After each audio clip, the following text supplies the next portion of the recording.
The Vice President on Trial. Alright, dun sa mga late tuners, mga kapuso, ang ating nakakasama si Attorney Rodel Taton, ang Dean, Law Professor po ng Graduate School of Law, San Sebastian College, Recoletos, mga kapuso. Nagsasagawa pa rin po tayo ng assessment at recap doon po sa day 9 ng impeachment trial kahapon. Meron tayong hanging question kay Attorney Taton. Yung Las Cañas perjury claim ni Senator Ping Lacson.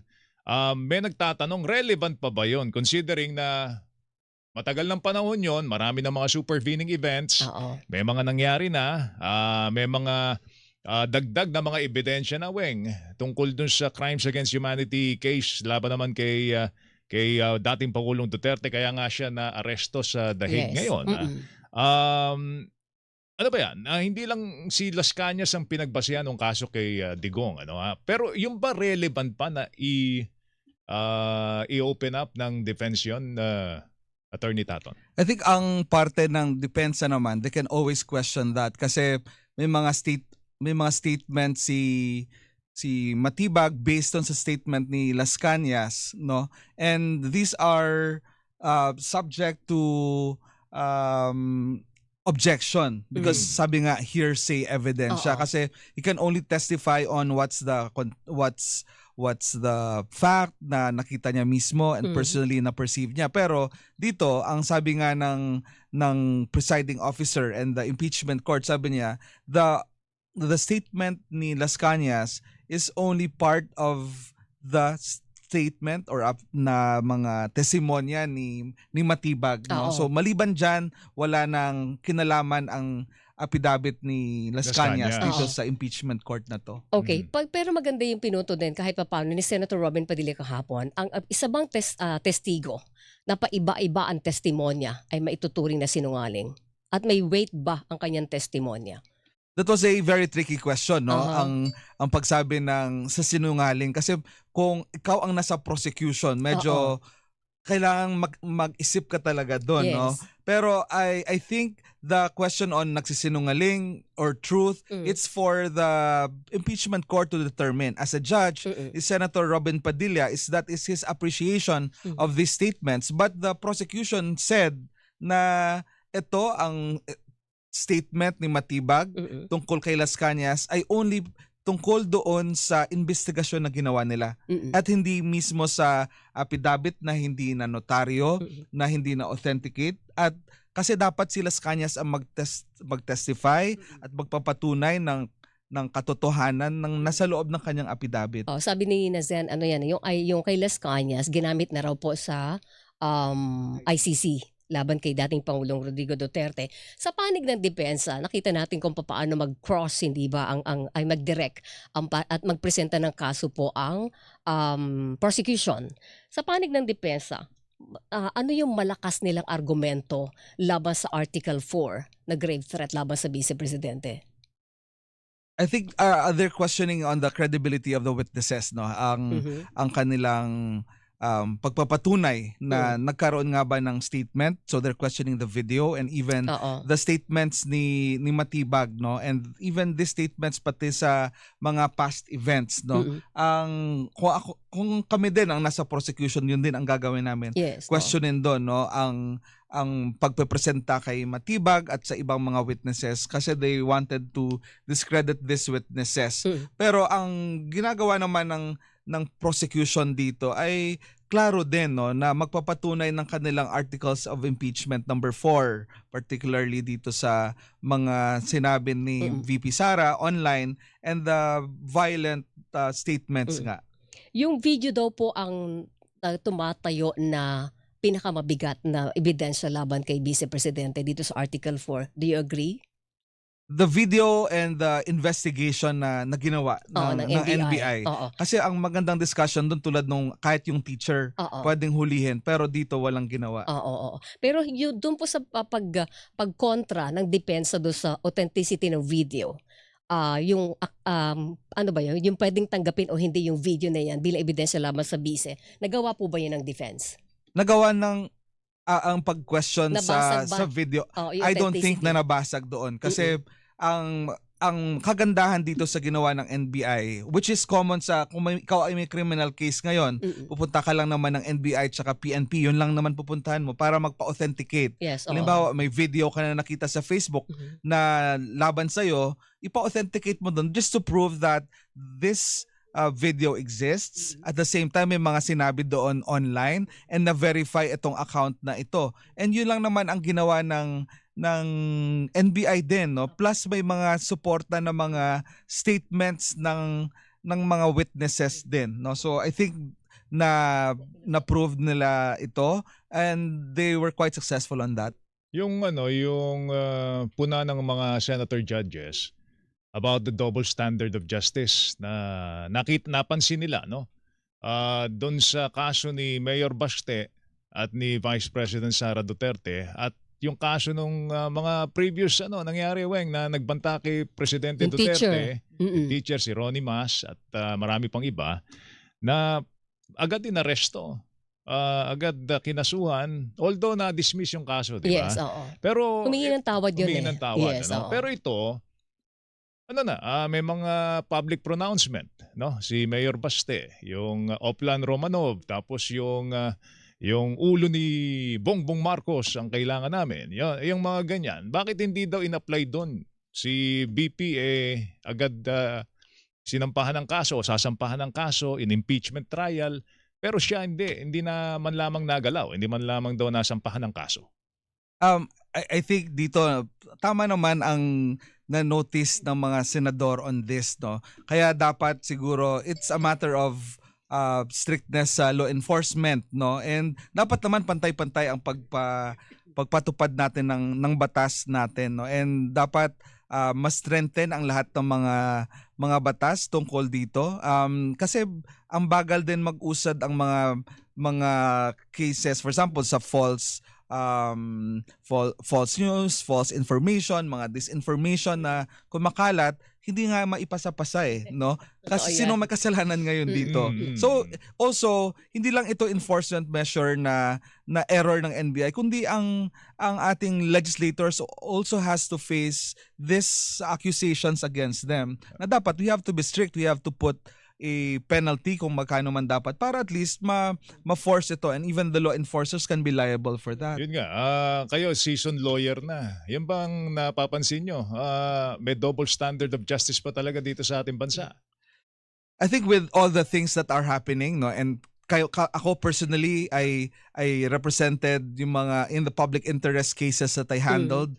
Mandaming naka-experience nito, no? And yun ang isang puna ng isang ordinaryong mamamayan. Halimbawa sa Iloilo or sa Mindanao, may mga kakilala ako na they are saying that, but we always still believe in the rule of law, no? And tayo po ay positive na naniniwala and hopeful for this country na sana nga, no, makapag-isip-isip. But I mean, our lawmakers should be competent and efficient in the first place. Yun. Alright. Kailangan gumawa din sila ng Kumaga parang kulang pa tayo sa batas doon, Attorney Taton, para maging ma-address natin yung pagiging double standard ng justice system. Minsan hindi naman sa batas hindi kulang sa batas. Implementation. Implementation din Yes. talaga. And political will. Correct, I think. totoo yun. Kasi yung minsan case iba ni- talaga pagtingin, Wing, no? Pagka medyo person of authority ka, Yes. person of influence ka, iba trato sa'yo ng mga law enforcers. Totoo naman yun. Tsaka pag mayaman ka, Oo, yun Ano nga. ba? Kaya nga. So talagang meron double standard. totoo Huwag naman na tayo yun. magbulahan. Hindi no? naman talaga. Huwag na tayo magbulahan. Meron talaga. Ako no? personally by Opo. experience kasi makikita mo naman sa isang presohan, no, yung mga ilang buwan na, ilang taon na nasa kulungan, ano lang naman ang kaso. Pero ito plunder ang kaso pero nakakalabas agad. So Oo, no. so hindi ba ito double standard? Totoo Okay, yan. alright, ito. Motion for bail pa nga. Petition for bail, di Yun ba? nga. Oo. Ito lang, Weng. Tapos na tayo sa Article 4. Yes, At oo. tayo susulong na ano na bang article? Article, yung ikaw ill-gotten ngayon ang- wealth, di ba? Yeah, hindi, ang confidential funds yata ang pangalawa Ang nila. pangalawa. Oo, Okay, oo. doon tayo pupunta. No? Oo. Tatlo ang mga testigong iniharap ng prosekusyon. Yung dalawang tatlong NBI people, si Matibag, yung kanyang dalawang mga tauhan. Tingin nyo ba sa inyong assessment, Attorney Taton, nabasag ba ng depensa at nailahad ba ng prosekusyon yung kanilang kaso laban sa Vice Presidente doon sa issue naman ng Article 4? Sa aking pagtingin, no, and sa pag-weigh ko personally as a lawyer and at the same time bilang nanonood ng impeachment process, ang prosecution ay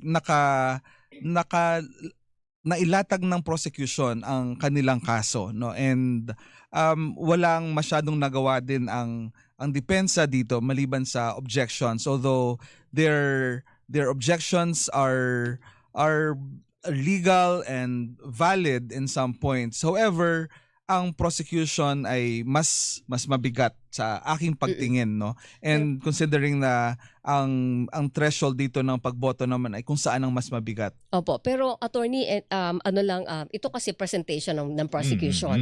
Next time around, pag depensa naman ang magpipresenta para kontrahin ang Article 4, anong pwede nilang gawin para basagin yung anumang nagawa ng prosecution sa kanilang presentation and direct?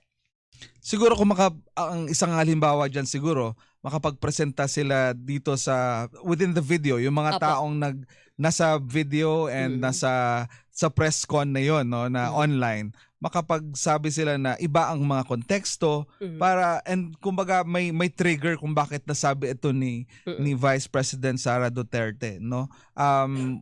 Yun lang naman, no. Pero kasi ang problema lang dito ng depensa siguro is kung paano itago ang mga videos na kumakalat na ito, and the statements kasi ay nasabi na eh.